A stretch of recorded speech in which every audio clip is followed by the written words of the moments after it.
Sejam muito bem-vindos a esta, a gente acabou chamando Roda Gigante, não é? E Conexões Familiares é o segundo evento que nós promovemos aqui em nossa igreja. E o tema é Desafios Visíveis e Invisíveis na Educação dos Nossos Filhos. Então, é com muito prazer que nós realizamos este evento, no desejo que a Igreja Batista da Graça em Brasília contribua para o crescimento, não é, das relações familiares sadias e abençoadoras. Laís é mãe, esposa. Deixa eu errar de novo seu curso, não, está escrito aqui. Fono. Eu chamo ela sempre de fisioterapeuta. Aí ela diz, pastor, não é? Ela fez curso normal, nível médio, lecionou no Colégio Batista de Itaperuna, no Rio de Janeiro. Atualmente é fonoaudióloga na SES-DF. Aqui na igreja, a mãe de duas lindas meninas, a Bia e a Gabi. Quantos anos cada uma? 11 e 13. 11 e 13, então também é desafio para ela. E aqui em nossa igreja, ela tem sido uma bênção, porque ela lidera um ministério com crianças, o Graça Kids e Graça Teens, é assim que nós chamamos esse grupo, e ela tem sido uma bênção enorme para nós aqui. Laís, Deus abençoe você, tá bom? E que as bênçãos do Senhor continue repousando sobre você, sua família, o Elbert, né? E toda a família, e também aqui, especialmente na igreja, tá bom? Pessoal, boa noite. Não vou prolongar muito esse momento, mas estou muito feliz em que a gente esteja vivendo isso juntos hoje. É uma oportunidade muito importante, né, que a gente tem que saber aproveitar, né, desfrutar do conhecimento, da troca. E esse ministério é lindo, o melhor ministério da igreja. Inclusive, todos que quiserem fazer parte estão aí. Mesmo quem não se oferece, de vez em quando vem cá me ajudar. Inclusive, quero agradecer. Eu vou errar se eu falar nome aqui, eu vou esquecer. Mas, gente, para isso aqui acontecer hoje, tive muita ajuda de muita gente. E meu coração é só gratidão a todos vocês que colaboraram. Tá bom? E esse ministério visa isso, né? A gente fala assim, as crianças, os adolescentes, a gente não gosta de dizer que eles são o futuro da igreja, eles são a igreja. Eles também são a igreja. Então, a gente tem que cuidar dessas crianças, desses adolescentes, né, com tão grande importância como a gente cuida dos adultos, né? E a igreja tem abraçado sempre as propostas, as maluquices que eu proponho, as coisas que a gente tem feito. E ali no início vocês puderam ver um pouquinho, uns vídeos, algumas coisas de setembro para cá, o que a gente já conseguiu fazer. Bom, e o pastor me apresentou, e ninguém apresenta o pastor, deixa eu apresentar. Pastor Josué, nosso pastor, já é pastor há 43 anos. O pastor não se contenta em ficar assim nessa zona de conforto. Tem um doutorado na área de teologia na Alemanha. E aí, do nada, resolveu agora fazer turismo, né? Daqui a pouco ele é turismólogo, né? Mas é isso, é um prazer enorme, né? A gente conviver e aprender com uma pessoa tão inteligente, uma pessoa tão dedicada e que está sempre se importando aí com essa área, né? Até agora, tudo que eu propus, o pastor topou. Então, está preocupado realmente em atender essa demanda, né? Dos nossos adolescentes, nossas crianças. Então, é um prazer, pastor, trabalharmos juntos. Obrigado. voltando aqui para mim. Você falou 63? 43? Mas que benção. Vou fazer esse... de ministério, verdade. 66 vou fazer, viu, gente? 66. Sou 60 a mais. Tá bom? A gente tem prazer de ter aqui na nossa igreja uma bênção que se chama Suzy Willig.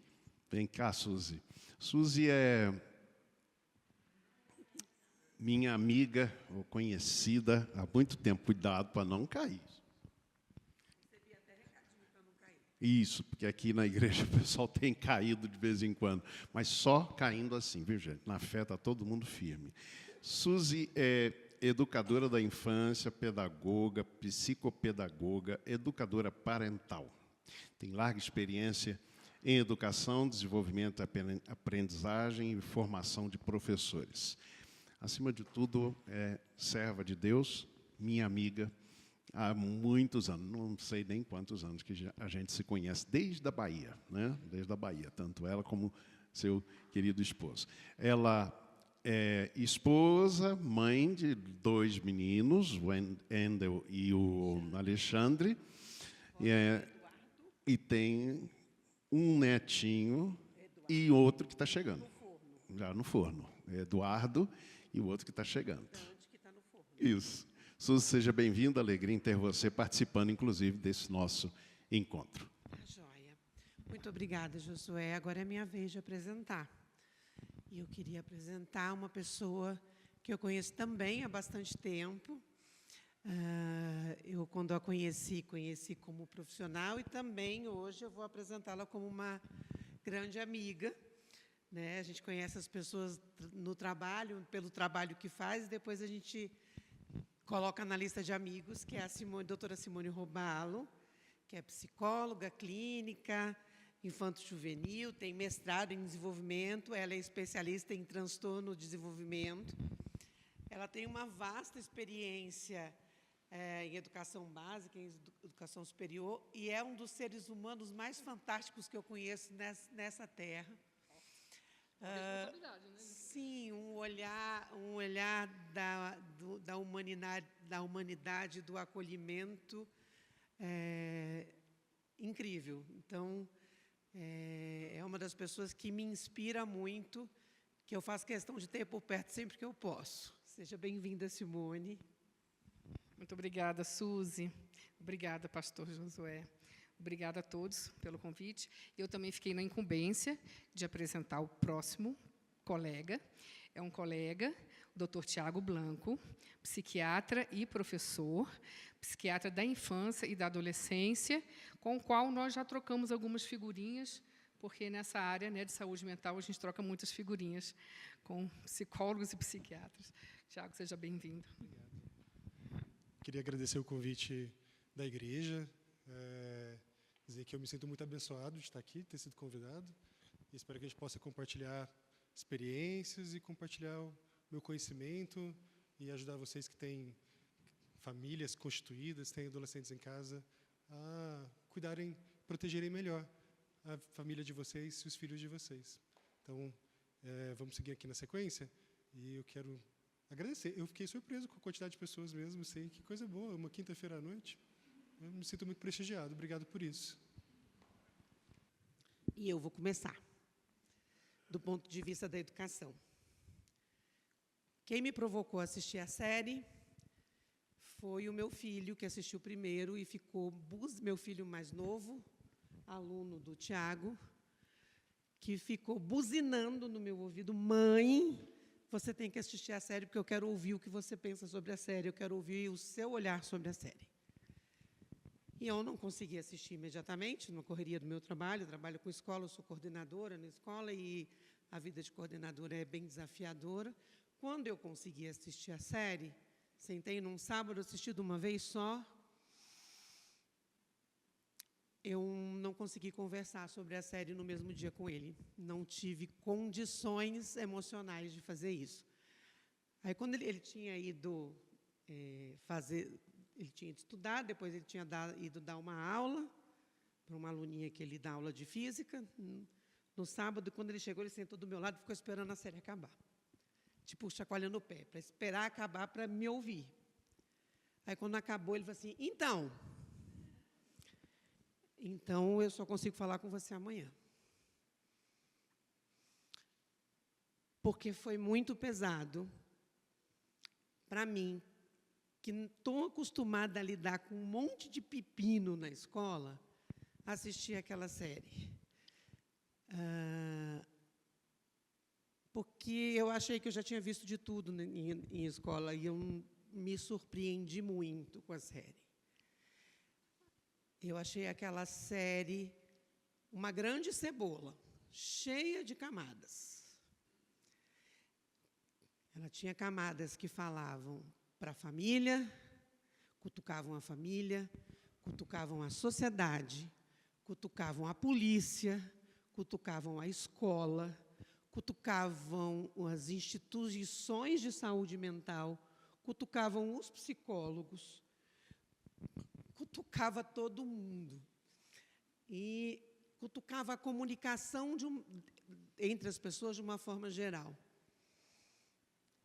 E eu falei assim, caraca, como assim? Né?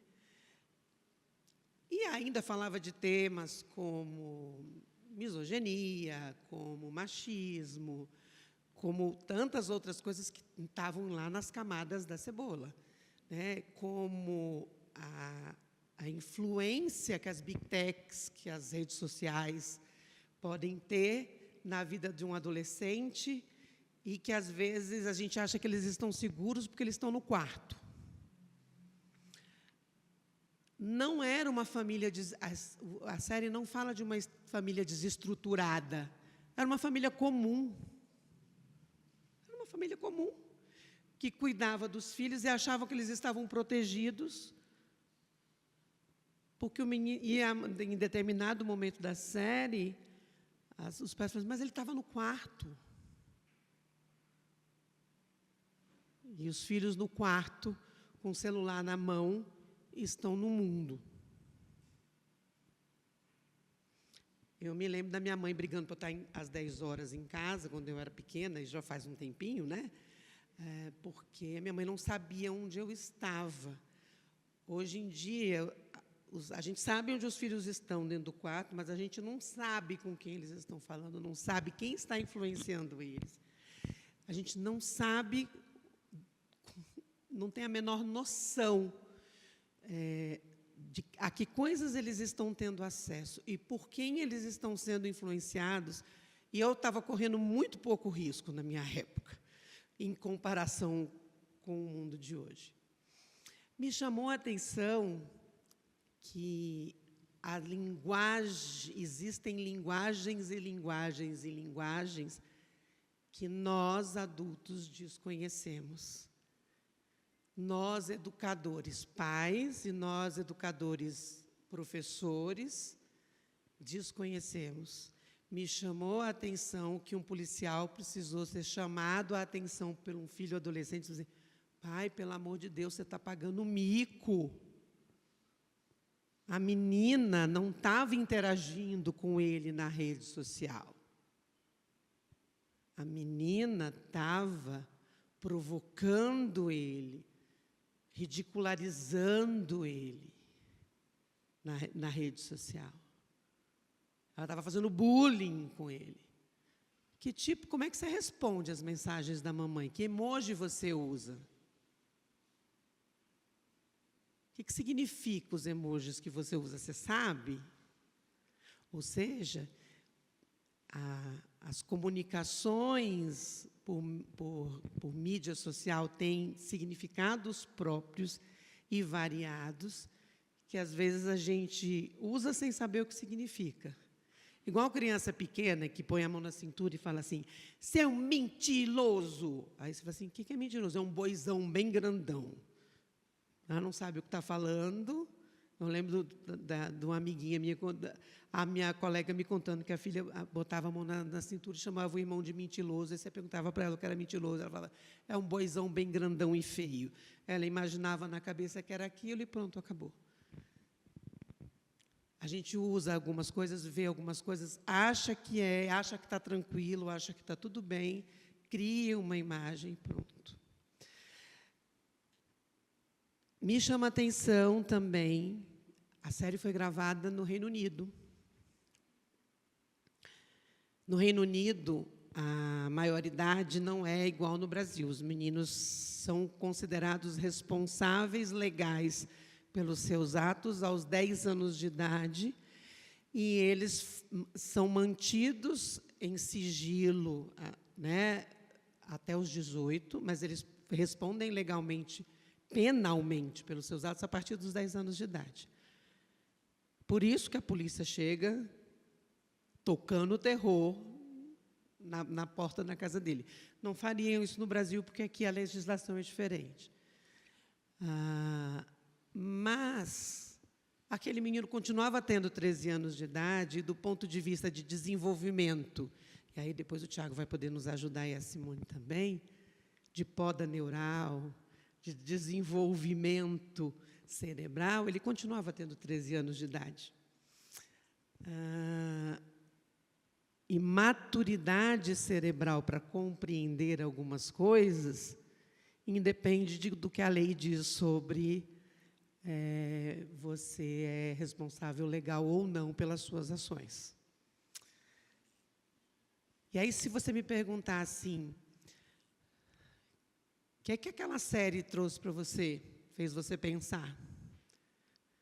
Que a gente não fala a mesma língua que os adolescentes, que a gente não fala a mesma língua que as crianças, e que a sociedade está comendo bola feio na educação, e que a gente precisa acordar, que a gente precisa enxergar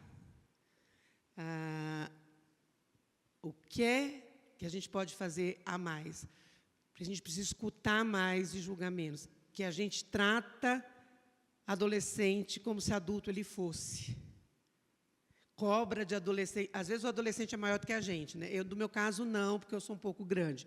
Mas tem algumas mães que têm filhos que são adolescentes maiores do que ele, olha para o adulto. Mas você já é grande, mas é um ser em desenvolvimento. Ele é grande, mas ele não é um adulto. E o processo de maturação cerebral é uma outra questão. E a escuta empática e o desenvolvimento desta criança enquanto sujeito ainda está em processo. Então, se eu fosse dizer o que essa série mexeu comigo, a gente precisa ouvir mais as nossas crianças e os nossos adultos e entender que adolescentes não são adultos. Não é para passar a mão na cabeça de adolescente, não estou dizendo isso. Não é essa a minha mensagem. Mas a gente precisa pensar que, enquanto educadores, modelos de referências, de valores e de desenvolvimento, a gente precisa ser, não cobrar. Ser.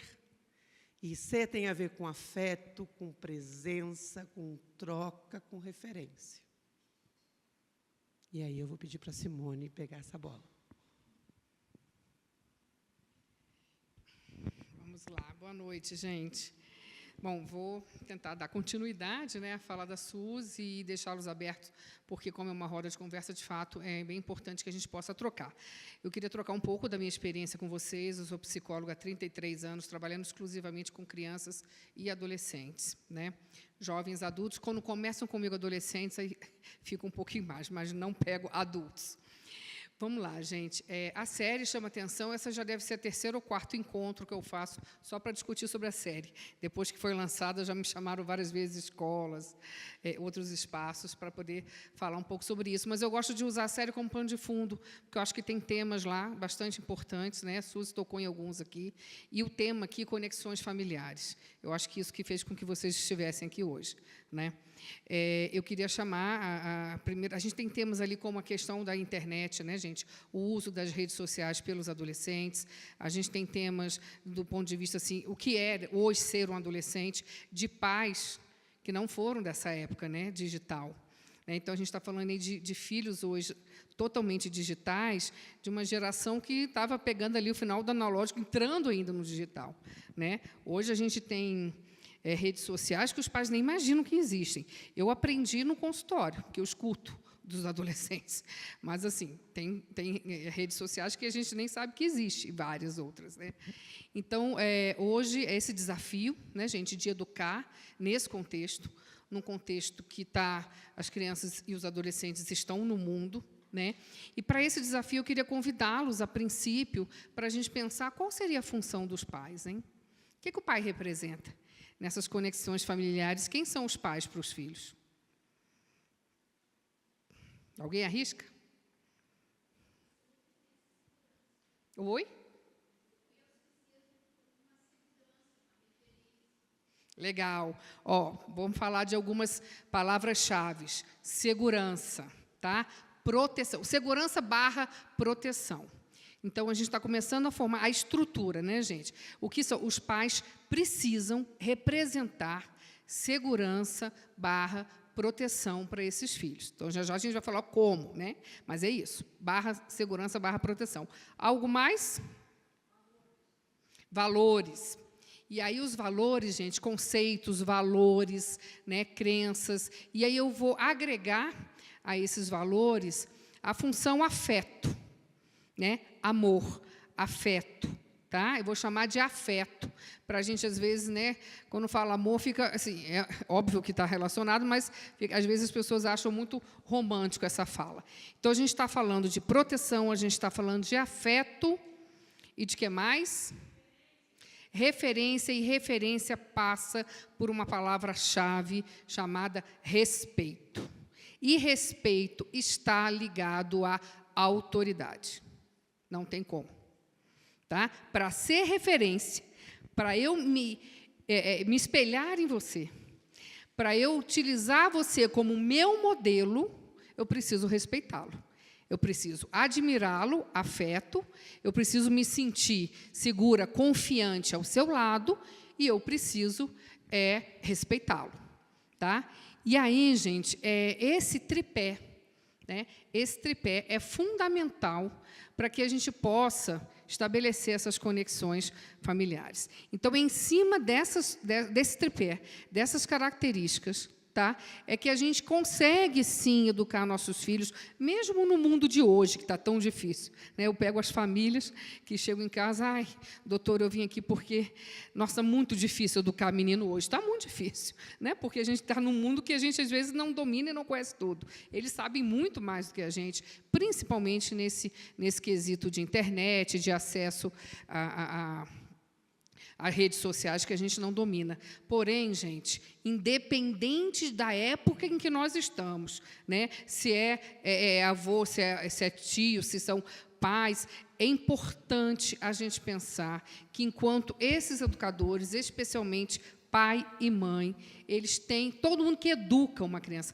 tem essa função, né, de ser referência, passando pela questão do respeito, da autoridade.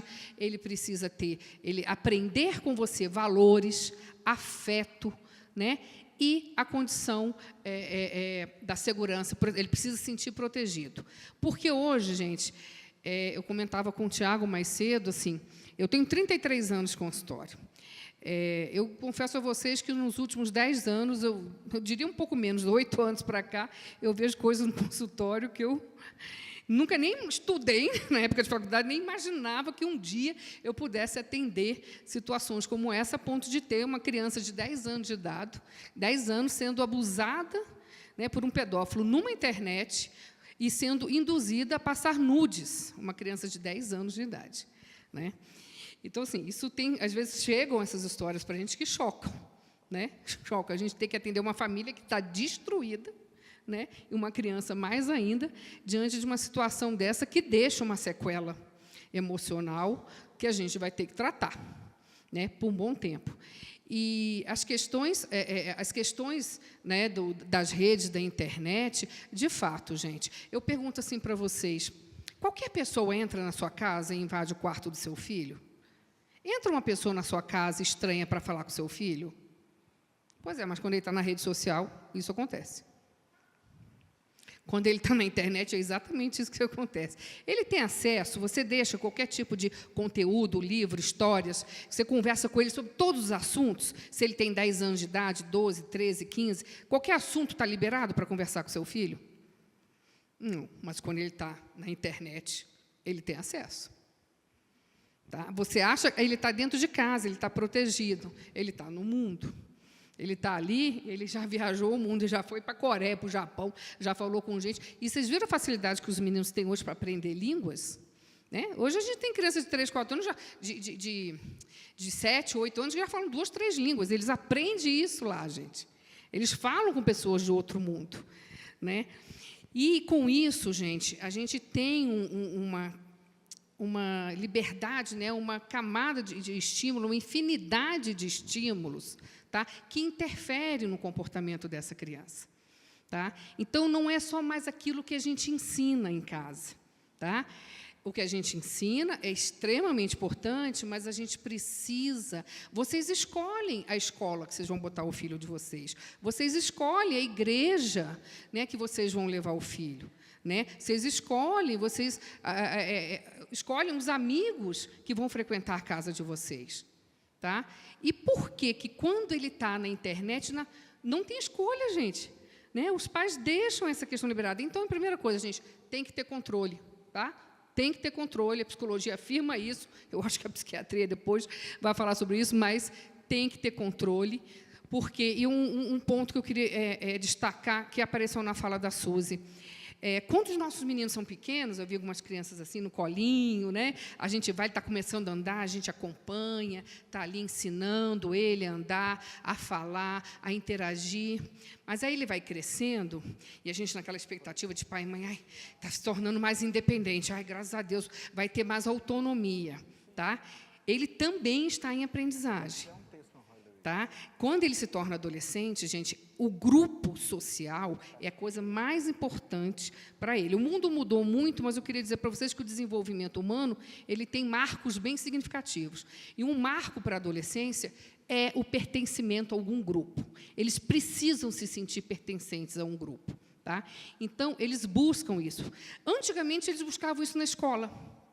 Era muito na escola e a gente conseguia ter um controle, porque você ia para a porta da escola, você conhecia os pais dos amiguinhos, você ia para a reunião de pais, né, você ia para as festas de aniversário, você conhecia. Hoje, esses grupos sociais, infelizmente, precisamos de uma lei para poder proibir os celulares nas escolas, né, gente? Infelizmente, porque precisou o Estado intervir para que os pais e as escolas vissem que aquela condição não seria possível ter um celular. Então, hoje, com os celulares escondidos ou proibidos na escola, eu chamo de escondido porque ainda tem muita coisa por trás aí. Mas proibidos na escola, a gente ainda facilitou um pouco mais os grupos sociais. Mas eu vou muito às escolas, Suzy sabe disso, eu visito as escolas dos meus pacientes, e, gente, eu chegava nas escolas nos últimos anos, os meninos, cada um num canto com o celular, os meninos não brincavam. Os meninos não interagiam. Então, hoje, com isso, a gente facilitou a formação de grupos sociais. Mas eu queria dizer para vocês que o grande desafio tem sido que eles estão formando os grupos sociais na internet. Tá? É no Discord, não sei nem se chama isso Discord, é o Discord. É no Insta, no TikTok, é ali que eles estão formando os grupos deles. Entendeu? Então, você vê, hoje, os meninos quase não pedem para sair de casa, né? Por quê? Porque a balada está no celular, a balada está no computador, o namoro está no computador. Né? Os adolescentes, gente, eles estão... Simone, eu tive minha primeira relação sexual. Já ouvi isso no consultório. Essa semana eu tive minha primeira relação sexual. Deixei de ser virgem. Nossa, mas seu namorado, você conheceu alguém, tudo? Não, eu já estou me relacionando há algum tempo. Eu falei assim, como foi isso? Aonde foi? Pela internet. Os jovens estão tendo as primeiras relações sexuais pela internet. Namoram pela internet. Então, isso que a gente ouve, gente... E, assim, assédio surgiu agora, né? Está todo mundo falando sobre isso, mas isso é coisa que a gente já tem ouvido, né? Que bom que isso fez eco. Mas o que eu queria chamar a atenção é que, com redes sociais, com a internet, a gente tem essa função básica, tá? De pai, que acompanha o filho. Como é que a gente desenvolve proteção, Simone? É a gente acompanhando esse filho, a gente sabendo onde ele está. E mesmo, gente, eu começava a falar da história da adolescência, mesmo adolescente, a gente não ensina o filho a andar? A gente não ensina ele a falar? A gente tem que ensinar também ele a ser adolescente. A gente não pode, agora, nessa ânsia dele ser adolescente, dele ser adulto, já se tornar mais autônomo, principalmente para quem tem vários, né, outros filhos mais novos. Esse aqui, então, já está me dando menos trabalho, já está mais autônomo. Ele vai e volta de Uber, sozinho. 13 anos de idade. Ele vai para a escola, ele vai para a academia, ele vai para a psicóloga, ele vai para o dentista, ele vai e volta de Uber. O menino já tem o Uber no celular, ele já chama, ele já...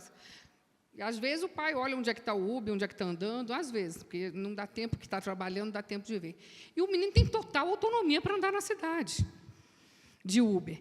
Então, assim, gente, esse menino de 13 anos, quando eu falo para vocês que eles estão no mundo, eles estão assimilando, né, estímulos, eles estão aprendendo coisas que eles não têm capacidade para solucionar. Quando Suzy fala da questão neurológica, eu estou falando para vocês que o cérebro está em desenvolvimento. Um menino de 13, 14 anos, eles estão desenvolvendo o córtex pré-frontal. O que é isso, Simone? É a região do cérebro responsável pela essa questão da censura, a questão do evitar, de ver os perigos e poder se proteger disso. Eles não têm discernimento. Eles ainda não têm essa capacidade de discernimento. Precisa ter adulto do lado para ensinar a escolher, para ensinar a fazer escolhas, tá? Dentro dos valores, dentro dos princípios que cada família tem. Então, gente, valores, modelos vêm de casa, não vêm da escola, não vêm do grupo social, né? Escola, grupo social ensinam outras coisas, mas quando o menino tem isso de base, tá? Quando ele tem uma relação de afeto, respeito / autoridade com esse pai, ele se depara com algo, vamos dizer, inadequado, inapropriado, e ele vai pensar. É a primeira coisa que passa na cabeça deles quando eles têm essa referência. E aí pode estar na internet, pode estar presencialmente. Se eu fizer isso, se eu aceitar isso, o que meu pai, o que minha mãe vai pensar de mim? Desse jeito, os adolescentes têm que pensar. Eles têm que ter essa luzinha aqui, essa referência, essa vozinha aqui no meu ouvido. Vem cá, que antigamente, na minha época, eram as drogas dos shows, né? Hoje é muito mais do que isso. Vem cá, experimenta isso aqui. Se eu experimentar, o que meu pai vai pensar? E se ele souber? E se minha mãe descobrir, o que eles vão pensar? Hoje em dia, gente, os meninos estão se aperfeiçoando em esconder, em burlar as coisas, né? Agora, eles não precisam nem aperfeiçoar tanto, porque, hoje em dia, as famílias não têm esse acolhimento. Né, gente? As famílias estão esperando, até por conta disso. A gente está passando por uma fase de transição. Né, gente? Não estou dizendo, em hipótese alguma, a internet e as redes sociais têm coisas muito positivas, mas elas só serão realmente positivas com o olhar da família. Com o olhar da família acompanhando, tá? Avaliando isso e ajudando os seus filhos a fazerem essas escolhas. Tá? E aí tem uma pergunta que todas as vezes que eu fui para tudo quanto é lugar já me perguntaram. Mas, Simone, e a privacidade? E eu falo isso para vocês. Privacidade total a gente tem quando é adulto. Eu, hoje, tenho privacidade sobre a minha vida, eu sou adulto, tudo que eu fizer eu respondo por ela, eu já tenho essa capacidade de discernir. O adolescente não tem. Não tem, gente. Então, o pai tem que saber, porta fechada, não tem porta fechada do quarto. O computador é para eu passar o tempo todo e ver o que está no computador. Escondeu a tela? Está escondendo a tela por quê? Deixa eu ver o que aconteceu. Sentar, dialogar. Não precisa a gente pegar, o menino vai dormir e tu cutucar lá o que ele fez, não. Tá? Claro que a gente tem faixas etárias. Né? Por exemplo, dos 12 aos 13, aos 14, os meninos que começam a ter celular, porque hoje em dia os meninos já pegam o celular com 5 anos de idade. Aqui eu queria dizer que o celular, hoje, não é meio de comunicação, é forma de colocar o menino no mundo. Tá? Então, sim, referência mesmo de celulares é só acima de já pré-adolescente, não como criança. Isso aí já é uma recomendação que eu faço, se alguém perguntar. E, se tiver, tem que ter controle parental. Tem que ter controle parental. O pai e a mãe têm que ver o que o filho de 13 anos está vendo no celular, gente. Tem que ver, não é só regular o tempo. Ele ficou 1 hora por dia. Tá, mas nessa 1 hora ele já pode ter visto uma série de coisas. Tem coisas assim, isso aí são situações de consultório, mas menino, gente, de 12 anos, que esperava o pai e a mãe dormir para pegar o celular dele e ver cenas de sexo explícito, de todos os tipos de pornografia que vocês possam imaginar, ele via no celular. Ele tinha 11, não tinha nem 12 anos ainda. Ele tinha 11 anos de idade. Entendeu? Então, os pais iam dormir, ele pegava o celular. Então, assim, celular, menino vai dormir, quarto de criança, de adolescente, não tem que ter celular lá dentro, entendeu? É como a Suzy disse, aquilo é um instrumento, tá? Que ele pode se conectar com as pessoas, pode falar, mas ele não precisa estar com aquilo o tempo todo. Vocês sabem disso, vocês vão hoje para restaurante. O que vocês veem as crianças fazendo no restaurante, gente? Né? Então, são situações que a gente precisa. Eu sei que vocês sabem disso, mas eu queria lembrá-los, tá, que a função de pai e de mãe, quem precisa corrigir, quem precisa olhar, quem precisa acompanhar isso, gente, é pai e mãe. É pai e mãe mesmo. Entendeu? Não tem mais, é quem educa, ou quem tem aquela função de educar, se é uma avó que está educando, se é um tio, uma tia que está educando, são esses educadores que precisam fazer esse acompanhamento. Tá? Então, o segredo da história é fazer acompanhamento, né? Saber, sim, com quem seu filho fala. Eu acabei de dar um exemplo para vocês. Entra qualquer pessoa na sua casa para falar com seu filho? Não entra. Por que na internet ele vai falar com qualquer pessoa? Como é que uma menina de 10 anos está conversando com um pedófilo, gente? E ninguém sabe disso? Como é que ela está tirando foto nua e mandando através do celular dela e ninguém vê isso? Então, assim, precisa de acompanhamento, precisa de presença, e tudo isso acontece não só controlando a internet, gente, mas controla, mas funciona com momentos de casa, né? Momentos ainda, isso não é antigo não, viu, gente? À mesa, conversar, como foi o seu dia. Mãe, estou com pressa, hoje não tem como falar. Vai levantar a mesa depois que todo mundo terminar. Né? Não tem, eu já acabei, não tem problema, vamos conversar, vamos sentar. São valores, são princípios. Né? Refeição, como é que são os lugares. Deixa o amigo para quem é um amigo, traz o amigo para dentro de casa, vamos conhecer o amigo, vamos entrar em contato com a mãe do amigo, já que você vai na casa dele, para saber quem é. Entendeu, gente? É esse acompanhamento, um acompanhamento de afeto, de amor, que passa proteção. Né? Esses meninos estão expostos, como eu falei para vocês, a todos os tipos de estímulo, inclusive estímulos de violência, né? Muito o acesso à violência. Os meninos hoje de 7 anos, eles jogam jogos de videogame. Os jogos de videogame hoje, gente, quase 80% deles, eles insultam a violência. É de matar, de tiro. Ele tem uma classificação. Um dia um pai perguntou assim para mim, mas, doutor, é para respeitar aquela classificação? Eu falei, mas, olha, o que você acha? O que o jogo do seu filho tem lá? Atira um sanguinho assim, mas nem aparece muito sanguinho, não. Atira para matar. Qual é o objetivo do jogo? Quanto mais matar o inimigo, mais ele ganha ponto. Isso é uma bobagem, gente, mas isso é violência. Isso é violência. Olha o menino da série. Ninguém imaginava que aquele menino, né, fosse matar a menina da forma como ele matou. Tá? Porque ele não tinha nem indícios de violência. O que mais chama a atenção da série, para finalizar, eu quero trazer isso, para depois abrir para vocês, o que mais chama a atenção da série é que é uma família comum, de um menino que não tinha diagnóstico, que não estava em tratamento de saúde mental, né, que era normal, menino comum, que vai para a escola, que voltava, que ficava no computador dele, que fazia as tarefas, se relacionava mais ou menos ali com a família, né? Para não dizer aí que a gente tem, às vezes, a questão do abandono digital, né, gente? A gente larga os meninos lá, o abandono digital, mas que se relacionava ali minimamente. E isso é que chama atenção. Por isso que muita gente ficou impactada. Como é que aquela história de vida, aquela história familiar, produziu um assassino? Porque quem mata é assassino. né? Como é que ele produziu um jovem de 13 anos assassino? Daquela família comum, que não tinha um pai alcoólatra, que não tinha um pai que batia na mãe todos os dias. Eu queria dizer para vocês que aquilo é comum, e a gente vê aquilo não só no Reino Unido, mas a gente vê aqui. A gente vê isso dentro do nosso condomínio, a gente vê isso. A gente pode estar criando meninos com níveis de violência, com comportamentos sociais, tá? Com comportamentos sexuais muito fora da faixa etária. Muito fora. Vou deixar depois aberto para vocês, passar a palavra aqui para o doutor Tiago e deixar aí vocês inquietos aí um pouquinho. Obrigado, professora Simone, professora Suzy, que falou antes de mim. Obrigado, vocês estão aqui também, me ouvindo. Eu queria começar dizendo que eu acolho a dificuldade e o sofrimento que é o exercício da paternidade e da maternidade, sobretudo de adolescentes.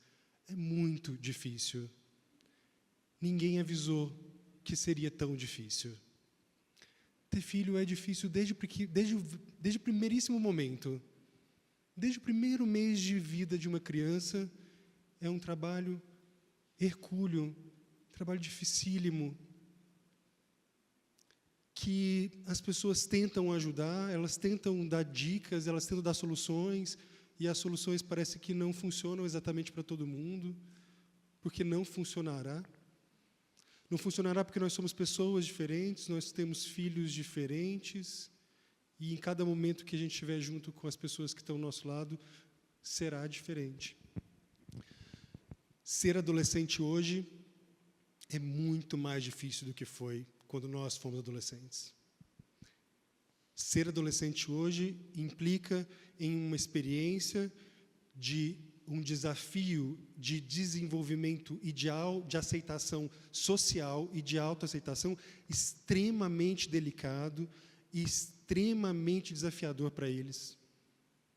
Eles são cobrados por si mesmos e pelos seus pares, e por nós também adultos, de maneira não necessariamente explícita, que sejam bons, que deem conta do que se espera deles. E, a partir disso, nós precisamos ter um encontro com esse adolescente ou com essa adolescente de uma maneira que permita estabelecer uma conexão legítima. E só haverá conexão legítima a partir do momento em que eu me interessar, de fato, pelo que é do outro. Essa é a primeira orientação que eu tenho para vocês. Para que vocês consigam, de fato, comunicar com os adolescentes e com os filhos de vocês, ou com qualquer pessoa que vocês queiram na vida, é preciso que nós nos interessemos legitimamente pelo que é do outro. Isso significa que eu precisarei gastar tempo com os adolescentes e precisarei gastar tempo com aquilo que lhes é de interesse. Eu precisarei consumir o que eles consomem e preciso aprender, ou pelo menos me colocar disponível para gostar do que eles gostam. E é possível que isso aconteça. Nós podemos gostar daquele estilo musical que a priori parece que não é o meu estilo. Eu nunca gostei muito dessa estética, ou eu não gosto muito dos programas de TV ou dos jogos eletrônicos, mas eu sinto dizer que nós precisamos fazer esse movimento, porque senão a gente vai conseguir se conectar com o outro. E essa conexão ela é muito importante porque ela protege em todas as esferas. Sabe o maior segredo de todos? É que se nós tivermos, qualquer um de nós, e isso vale para os filhos de nossos filhos também, se a gente tiver uma relação saudável na vida, com uma conexão de fato verdadeira, nós estamos protegidos de situações catastróficas, como suicídio ou comportamento automutilatório, por exemplo, que é algo, né, que é endêmico, né, epidêmico entre os nossos adolescentes contemporâneos. Eu vou repetir isso. Se os nossos filhos tiverem pelo menos uma relação de amizade, uma relação de confiança, que seja verdadeira, que seja de intimidade, que tenha uma perspectiva de durabilidade, e eles estarão protegidos. Portanto, vale a pena insistir nessa conexão, que pode ser conosco, mas pode ser com outra pessoa também. O que a professora Suzy disse mais cedo, que eles falam uma outra linguagem, adolescente sempre falou uma outra linguagem. É que eles usavam gírias do passado, hoje usam emojis. Nós sempre falamos diferente dos nossos pais. Porque a adolescência faz isso com a gente. Eu preciso me descolar dessa figura paterna e materna para eu existir enquanto uma identidade própria, individual, que tem autonomia, que é a grande demanda do adolescente, é ter autonomia, resolver, decidir o que ele quer fazer e poder fazer o que ele gosta, ou o que ele acha que é melhor para ele. Afinal de contas, vamos combinar, né? A adolescência é um período extremamente difícil, porque o meu corpo está pronto já para experimentar todos os prazeres que a vida adulta permite. Mas alguém diz, pare, você não está pronto para experimentar tudo isso. E ele pode dizer, e quando é que eu estarei pronto? Quando é que vai ser permitido? Na hora certa você saberá. É muito delicado. E alguém ainda diz, aproveite, porque isso é a melhor fase da vida. E é aquele momento dificílimo, angustiante, temerário. E se eu olho e digo, não, então é isso que é a vida? Então é isso que é a melhor fase? Porque ser adulto é tão mais difícil, porque tem que pagar conta, ou tem que fazer isso ou aquilo outro, assim por diante. Ser adulto é muito melhor do que ser adolescente. É muito melhor. E nós precisamos reconhecer que eles estão passando por isso, e é a partir dessa perspectiva que eu vou conseguir dizer para o adolescente e estar com ele de maneira que seja eficiente, uma comunicação eficaz, uma comunicação justa, uma comunicação que reconheça e que proteja. O garoto da série, ele comete um crime sobretudo porque ele se sente sem esperança. Quando ele é anunciado como um incel, que é a terminologia que é utilizada, é alguém que não tem expectativa de que terá uma parceira, ou que terá alguém que possa conviver, é alguém que foi declarado ser incompetente, que, portanto, terá uma vida de privações e de sofrimento. O que nós precisamos, pastor, é garantir para esses meninos e essas meninas que há um futuro com esperança e com expectativa boa. E, para isso, eu vou pegar na mão dele e dizer, vem junto comigo, eu estou junto de você. Eu estou junto para enfrentar os desafios e tenho certeza de que, a qualquer tempo que você precisar, você poderá se amparar em mim. Qual uma dificuldade contemporânea das mais difíceis é que nós não temos refúgio mais. O adolescente não tem refúgio. Nós falamos, a gente sempre compara, né, o analógico com o digital. Isso é sempre que pessoas que vão falar sobre adolescência sempre estão comparando as duas coisas. Eu vou me permitir comparar também. Na geração analógica, que a maioria de nós aqui pertence, quando eu deixava a escola, e a escola já era violenta, a escola sempre foi um ambiente de constrangimento e de sofrimento e de dificuldade. Provavelmente todo mundo que esteve aqui já passou por uma situação de constrangimento na escola, por algum motivo, por alguma coisa que seja, você acaba sendo uma minoria. E por mais que provocassem na escola, quando eu chegava em casa era um refúgio. Se a família fosse uma boa família, uma família amorosa, uma família cuidadosa, a casa era um ambiente seguro, protegido. Mas o refúgio não existe mais, porque a qualquer tempo que eu esteja, alguém pode produzir um material digital que nem precisa ter sido eu mesmo que tenha feito, não precisa nem ter sido nude que eu tenha compartilhado. Alguém simplesmente pode colocar minha face numa imagem qualquer e no dia seguinte, quando eu acordo, eu tenho uma postagem que diz algo sobre mim que não é verdade, e até que eu desconstrua essa imagem negativa, vai-se um tempo muito longo.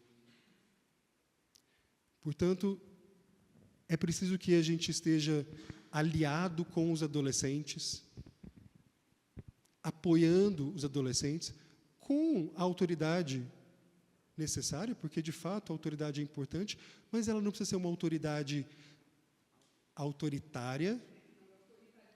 Exato. Né? Até porque a geração contemporânea, eles não admitem mais essa ideia de que a autoridade é conferida pelo posto ou por quem você é. Você precisa conquistar, eles precisam sentir que você merece fazer isso. Isso vale para os pais, isso vale para os professores, vale para mim lá na faculdade de medicina, né? Vale para a faculdade de psicologia, vale na igreja, pastor. Porque se o senhor não conquistar a autoridade dos adolescentes aqui, o senhor não se fizer a autoridade para eles, não de nada vai adiantar. E aí, para me concluir, para eu ouvir vocês, eu vou dizer uma última coisa. Existem 2 fatores que são fundamentais para que nós possamos ser felizes ao longo da vida e que para uma criança ou adolescente desenvolvam bem. Eu preciso, para uma criança ou adolescente, que ela tenha certeza de que ela é amada e a garantia de que ela está segura, de que alguém olha por ela, de que alguém a protege, de que alguém se importa com ela. Portanto, sempre que vocês pensarem nos filhos de vocês, pensem se eles têm a certeza de que eles têm alguém em quem confiar. Eu encerro minha fala para ouvi-los, para a gente compartilhar mais experiências. Muito obrigado.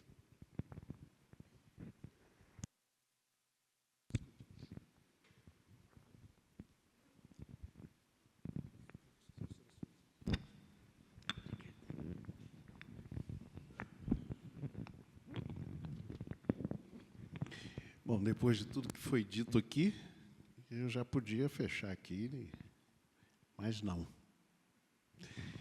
Tratar desses desafios, ou deste desafio, principalmente, né? Essa imagem, para mim, é muito forte, essa aqui que a gente está vendo, e é preciso de muitos saberes, né? Essa é uma questão que ela é resolvida, talvez alguns diriam, pela multidisciplinaridade, né? Mas talvez não da multidisciplinaridade, mas da transdisciplinaridade. Ou seja, esses saberes vão se conectando uns com os outros para resolver essa questão. E o saber teológico, será que tem o seu espaço, tem o seu lugar? Claro, claro. Não é? Eu gosto de colocar temas, né, para as palestras, vocês que estão acostumados aqui todos os domingos, né, sabem disso. E eu dei o seguinte título: A Reconstrução de Pontes de Afeto Parental como uma ação educativa fundamental para adiar o fim do mundo. Um olhar teológico. Quando eu comecei a produzir esse pequeno texto, o novo Papa não tinha sido escolhido, né? Então, no seu discurso hoje, ele falou 2 vezes sobre pontes. A igreja precisa construir pontes. Então, não foi influenciado pelo Leão XIV, que é o novo Papa, não. É que esse é um desafio que a gente, inclusive, tem partilhado aqui na igreja muitas vezes. O profeta Malaquias disse algo que sempre me chamou muito a atenção e, para mim, sempre foi referência dessa questão. Olha o que ele diz, Malaquias 4:6. E ele converterá o coração dos pais aos filhos e o coração dos filhos a seus pais, para que eu não venha e fira a terra com maldição. A sério, o que mais me chamou a atenção foi essa desconexão entre as gerações, no caso pai e filho, né? Aí, essa imagem é muito forte, não é? E eu não sei como é que eu agiria se eu descobrisse, de repente, não é, que meus filhos, ou um dos meus filhos, teria cometido aquele ato. Mas observem, né? Aí a semiótica nos ajuda muito a compreender algumas coisas que não estão ali ditas, mas observem a posição do pai, a autoridade. Eu fico de pé, né? E talvez indo além da autoridade, né? Esse que é o problema que foi colocado aqui. Observem, né, os braços assim. Eu fiquei perguntando o que é que eu faria se eu estivesse ali e o Tiago, meu filho, chama Tiago também, né? E o Tiago estivesse sentado ali. O que é que eu faria? Será que eu ficaria naquela posição? Talvez eu estivesse chorando junto com ele, sentado com ele, com o braço aqui em cima. E não nessa posição. O que é que você fez, menino? Não sei. Eu espero que eu tivesse uma outra postura. Ele converterá o coração dos pais aos filhos. Ele começa dizendo dos pais. E só depois ele vai dizer dos filhos aos pais. É via de mão dupla.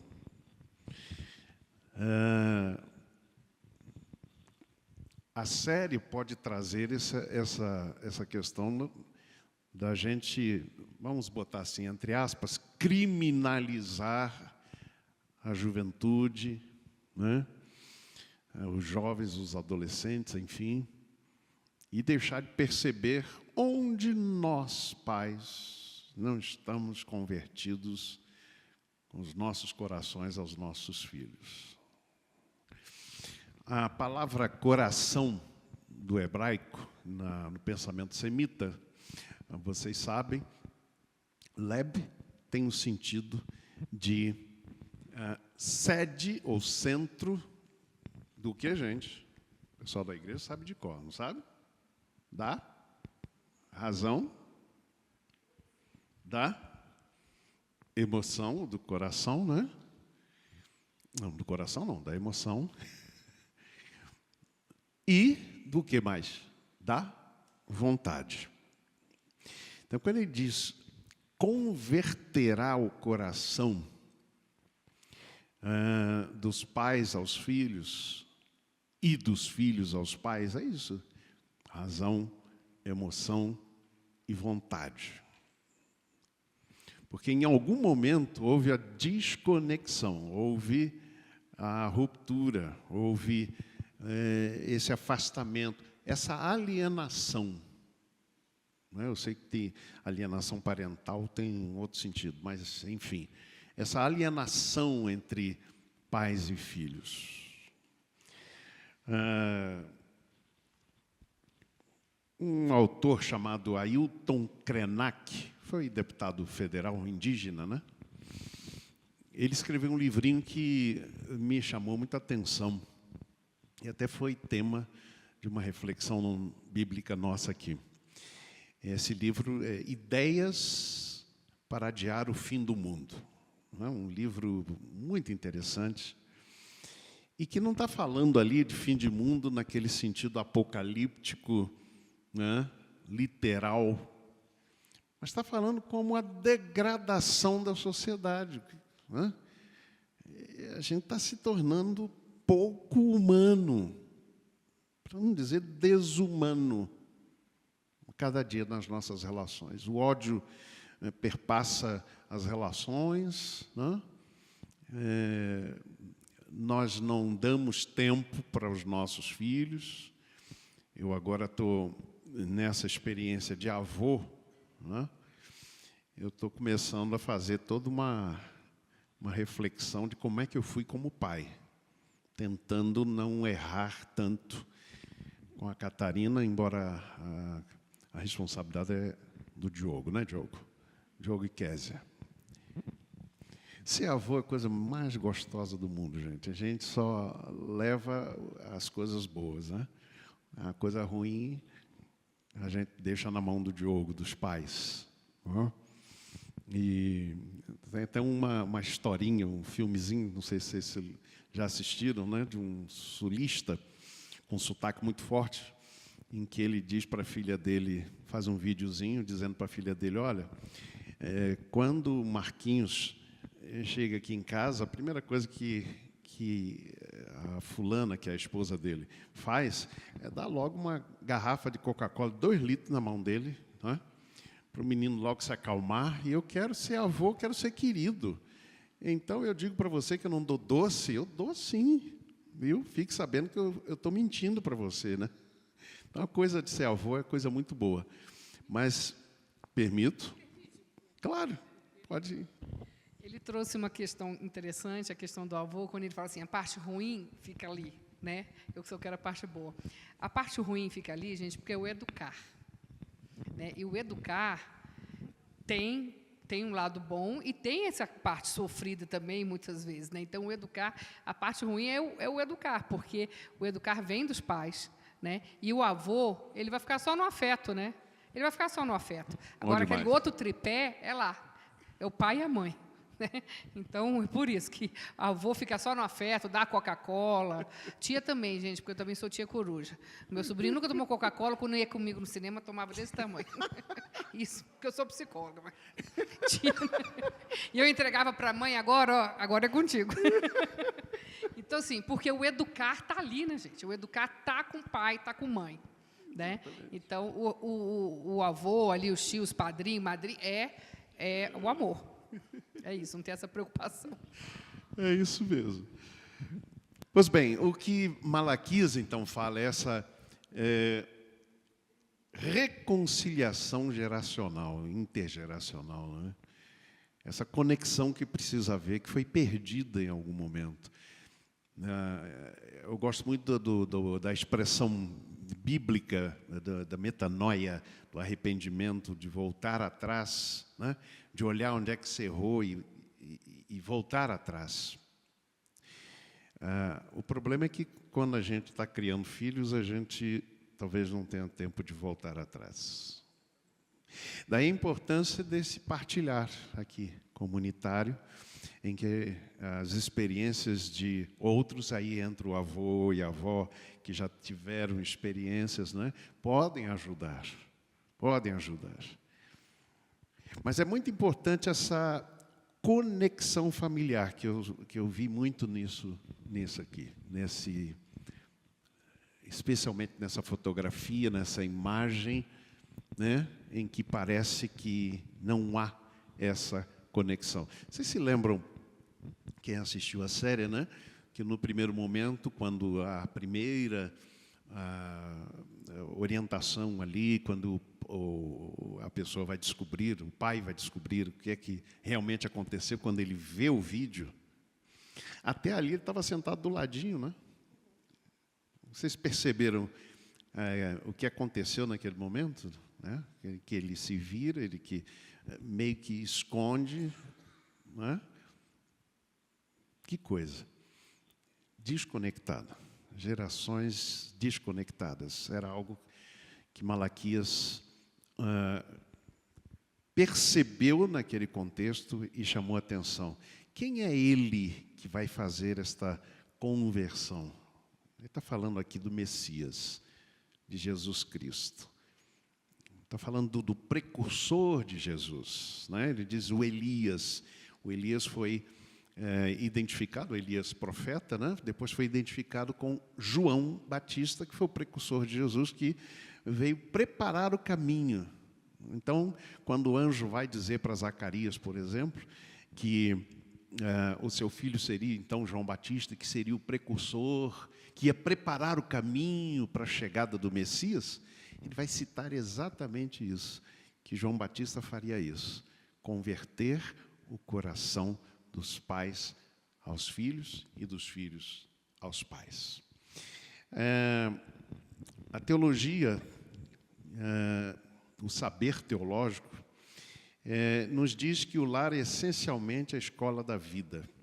É por isso que as relações, ou a ruptura nas relações familiares, e essas alienações, ou essa alienação que muitas vezes vai acontecer, podem prenunciar, talvez não o fim do mundo literal, mas pode trazer o fim de uma vida. Sara Raíssa Pereira de Castro, aqui na Ceilândia. 8 anos de idade. Morreu no dia 13 de abril, agora. Por quê? Inalou desodorante no desafio viral no TikTok, no DF. Assim como ela, outras que estão acontecendo essas situações. E me impressiona que o pessoal diz, não precisa regulamentar redes sociais. Liberdade de expressão plena. Eu me incomodo com esse negócio de liberdade de expressão absoluta. Principalmente quando é um evangélico que diz isso. Porque a gente sabe pela Bíblia, vocês foram chamados para ser livres, mas não useis da liberdade para dar ocasião à carne. Está lá em Gálatas. Então não existe liberdade absoluta, gente. De modo algum. Liberdade absoluta está criando isso aqui, ó.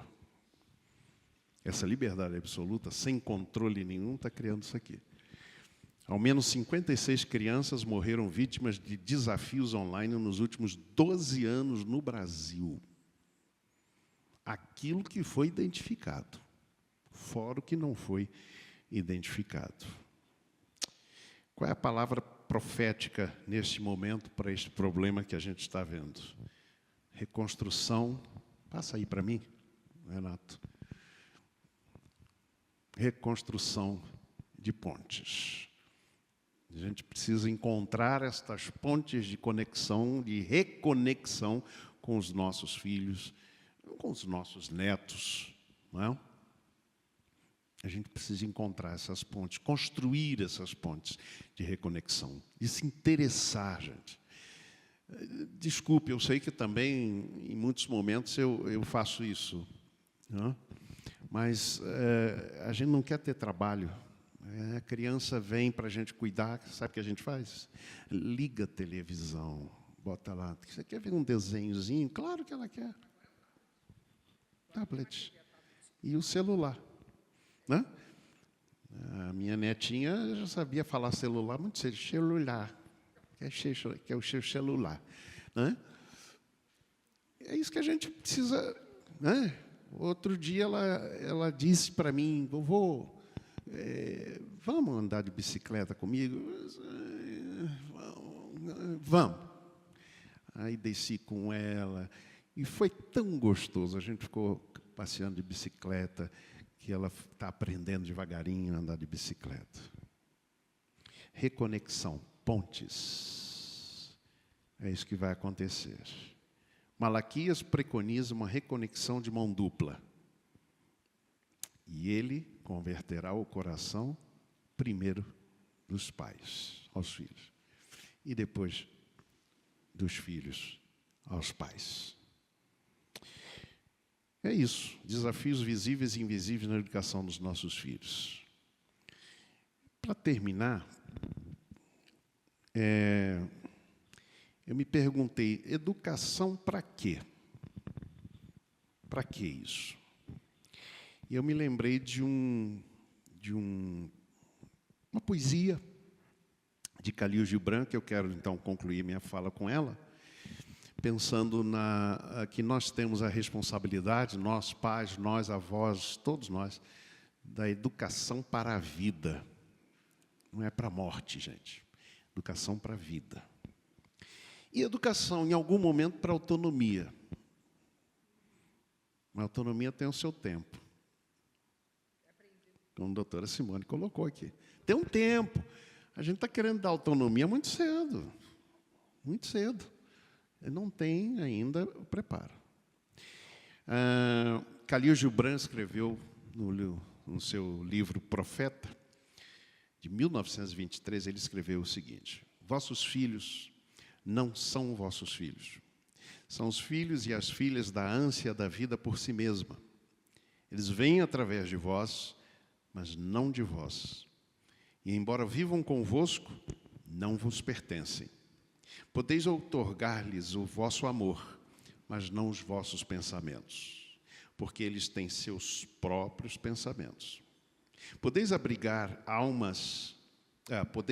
seus corpos, mas não as suas almas, pois suas almas moram na mansão do amanhã, que vós não podeis visitar, nem mesmo em sonho.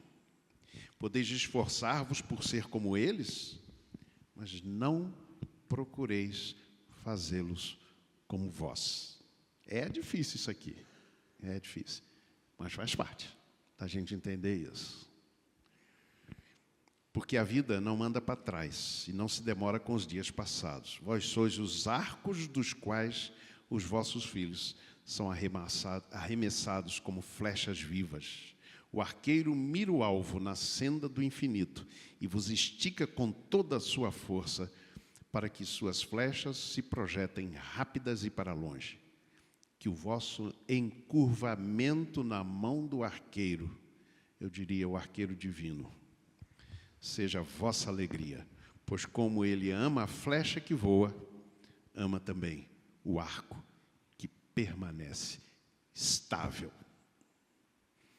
Pais convertidos aos filhos, filhos convertidos aos pais, que Deus nos abençoe.